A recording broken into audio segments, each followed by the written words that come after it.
കാളികിൻ്റെ പുതിയൊരു അധ്യായത്തിലേക്ക് സ്വാഗതം. ഇന്ന് നമ്മൾ ഓൺലൈനിൽ കയറി കഴിഞ്ഞ് കഴിഞ്ഞപ്പോൾ പെട്ടെന്ന് കാണാൻ കഴിഞ്ഞ 2-3 താന്ത്രികരുടെ അഭിപ്രായങ്ങളാണ് ഇന്ന് നമ്മളിവിടെ ചർച്ച ചെയ്യാൻ പോകുന്നത്.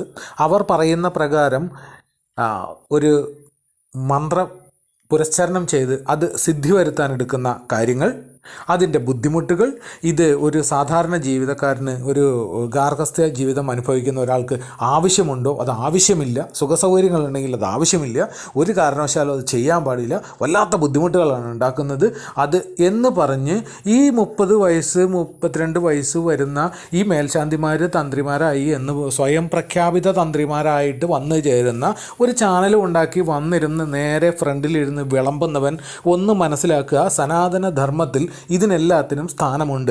ഒരു ഗാർഹസ്ഥ്യ ജീവിതക്കാരന് അവനൊരു മന്ത്രം ഉരുവിടാനായിട്ട് കഴിയില്ല എന്ന് വെച്ച് കഴിഞ്ഞാൽ എന്തിന് ന്യായമാണുള്ളത്? അതിനെയാണോ സനാതനധർമ്മം എന്ന് പറയുന്നത്? ഈ വൃത്തികെട്ട താന്ത്രികന്മാർ ആദ്യം ഒന്ന് മനസ്സിലാക്കണം, അവൻ്റെ കുട്ടികൾ ഒരു തവണയെങ്കിലും നമശിവായ ജപിക്കുന്നുണ്ടോയെന്ന്. അതാണ് അവൻ സ്വന്തം ജീവിതത്തിലേക്കും സ്വന്തം കുടുംബത്തിലേക്കും ഒന്ന് തിരിഞ്ഞു നോക്കട്ടെ. വണ്ടി ഇടിച്ച് മരിക്കുന്ന ഒരുപാട് തന്ത്രിമാരാണ് ജീവിക്കുന്ന സ്ഥലമാണ് കേരളത്തിലുള്ളത്.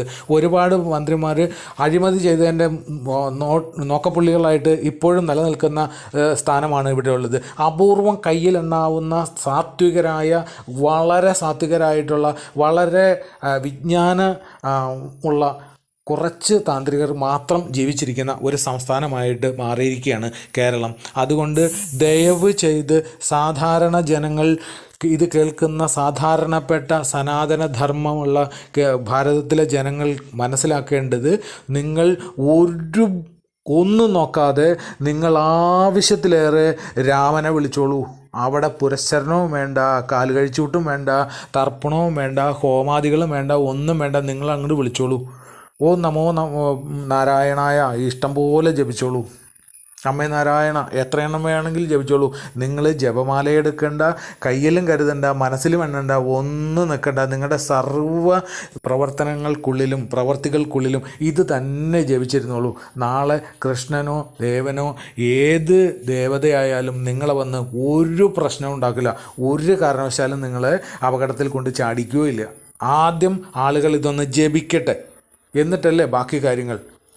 സനാതനധർമ്മത്തെ യഥാർത്ഥമായിട്ട് മനസ്സിലാക്കിയതിന് ശേഷം മാത്രം ഈ ഉള്ള അഭിനയ ചക്രവർത്തികളായിട്ടുള്ള ഈ തന്ത്രിമാർ പ്രസംഗിക്കുക.